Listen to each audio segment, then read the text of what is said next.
one thing I really like about, having a trail close to home that I can ride all the time, especially once the riding season starts till, I don't know, I guess it depends on the year, maybe mid-June or so, is there's all these phases that the woods, forest, whatever you want to call it, go through. Like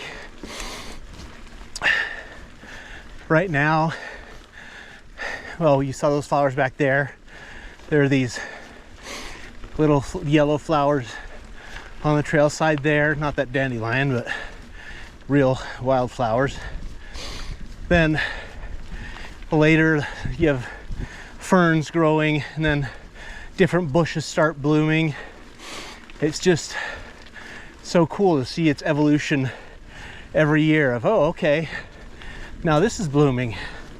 Oh, now that's blooming, and there's those red flowers, and oh, these bushes with the purple flowers are here. And on another trail on the other side, there's some wild roses. It's one of the things I love about getting outside, especially when I've got somewhere I can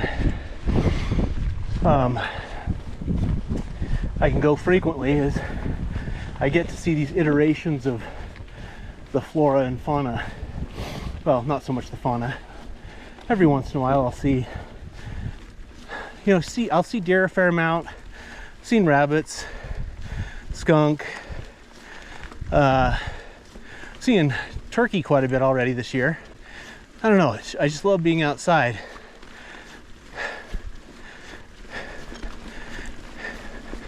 Somewhat related to that, but this reminds me, a neighbor of mine's son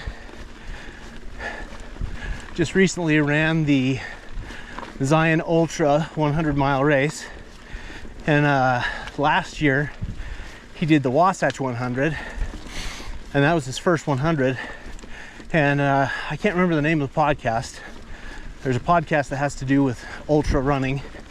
He went on that podcast, and so I was listening to it. He made a lot of great points, I thought. He talked about how, if you look at our lives historically speaking, we have got it so easy. Or if you look at our lives compared to 99% of the world, we've got it so easy. Like third world countries, a lot of people are saying, okay, how can I get a meal today? 2 would be great, but if I can get a meal today, that's great. Like, their lives are legitimately hard. And our ancestors, well, even the richest of our ancestors, if you go back far enough, didn't have it as good as we have it now. But if you're not born from a high society family, your life was especially hard. It was like, hey, it's really about surviving, not hey, we got to make sure and get that trip to Disneyland or Disney World this year. It's let's make sure we have enough food stored so we don't starve this winter. So anyway, he pointed out how, to do hard things in our lives today, you have to actually seek it out. You can't just be like, oh, well, I'll go through life and plenty of difficult things are going to come my way. In truth, comparatively speaking to history, that's not the case. I think it was Joe Rogan that said on his podcast something like, the hardest thing you've ever done or been through is only the hardest thing you've ever done or been through. Like, relative to somebody else, that might be nothing. And if you don't push yourself, you have no idea what you're capable of. I remember watching Hannah Otto's FKT for Kokopelli. Like, the first time she attempted it was nuts, and she came away saying, I don't regret it,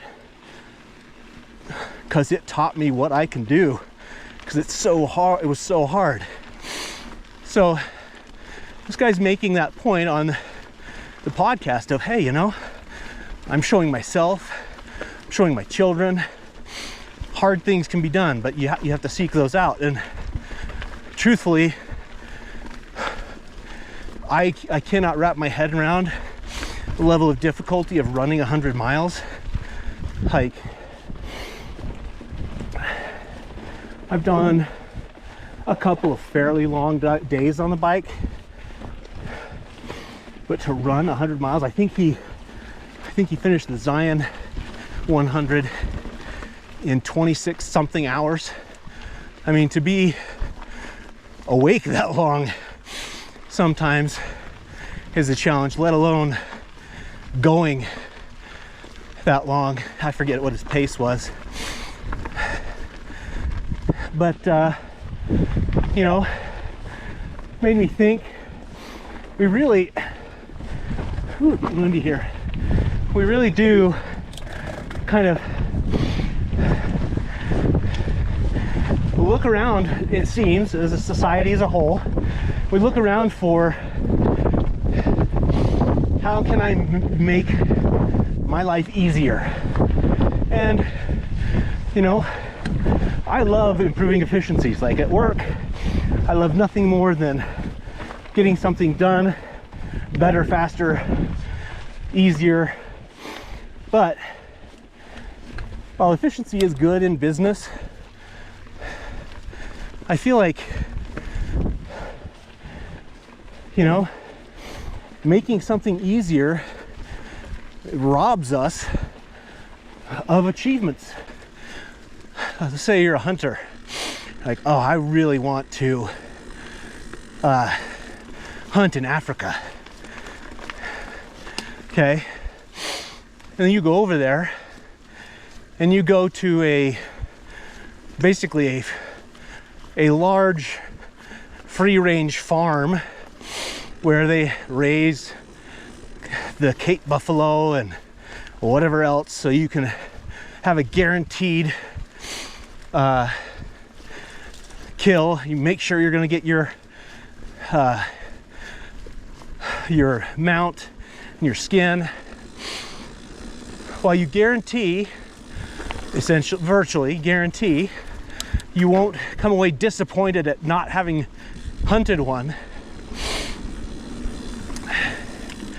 You know, if hunting is important to you, what you did do is rob yourself of the experience, satisfaction, whatever word you want to use, of going with trackers out where there are no fences and there is no guarantee, with all of the difficulties that come with trying to track and score a Cape buffalo.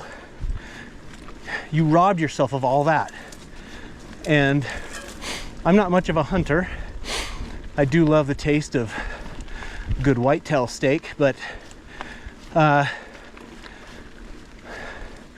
feel like if you were to take the easy path, if you're really somebody that's like, I love to hunt, not just to shoot stuff, I love to hunt, you would forever regret, you know, having one chance to hunt in Africa, not doing it right. So, you know, look at your life, and maybe, hopefully, it's something that's out of doors that you're like, oh, why am I making this easy for myself? You know, if I, okay, I'm on a bike. Let's set a goal that might offend a ton of people, or I'll use an example that might offend a ton of people. Let's say you say, I want to set a goal this season of doing 100 miles of single track in a single day. Okay, that's a goal. I'm going to do that. And then you go and get the most powerful, longest lasting battery e-bike, and that e-bike makes it possible after a week. Well, you got your 100 miles of single track, but did you achieve what you hopefully were really meaning to achieve with that? Like 100 miles under your own power is different than 100 miles with an e-bike giving you a ton of assistance a day. So, and again, that's an example. Don't mean to offend anybody that loves e-bikes, but you know, look at the things that you do in your life and pick one and say, you know what? I've been robbing myself of an achievement here. I'm going to take this and I'm going to set a new goal. I'm going to set forth a plan of training and preparation to achieve that goal in the rawest way that it could possibly be done, or you know, whatever that is. So that's my 10 cents, I guess. It's not my 2 cents because it was a bit long, but yeah, get outside, find something to do that doesn't rob yourself of achievement. Thanks for coming along, guys.